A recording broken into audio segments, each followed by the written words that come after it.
Dankeschön. Have a nice day.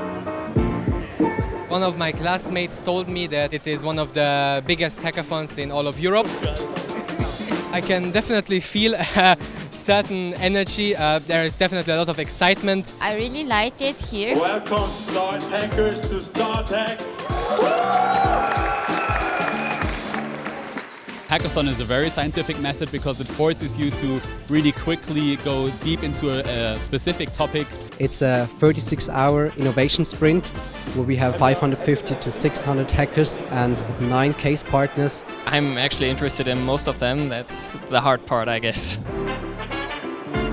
So the basic idea for this hack case is to develop an automated food tracking app where you can take a picture of your food and then the algorithm automatically produces nutritional values such as calories, carbohydrates, fats. My expectations for the results of this hack case is that on the one hand we have a team that really produces a very accurate algorithm, but on the other hand I'm really interested to see what design approaches teams come up with to target a specific target population, to keep them engaged and to really use our technology in the long term. Those were 36 tough hours of coding. Last night all of us slept like 3 or 4 hours. Absolutely incredible feelings.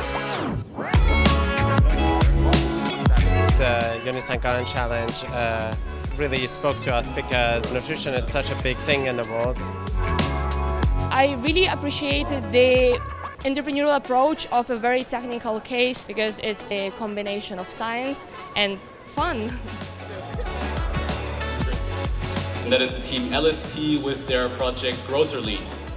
Very, very excited. It was a challenge that it really held close to my heart because especially where I come from in Chile, we have a big problem with nutrition education. It's been crazy to see so many people, like, I don't know, yesterday night we were leaving at past 2 a.m. and there were people that were still full on working and I was like, wow, my God, so much dedication and passion towards their mission, and that was something unique to see.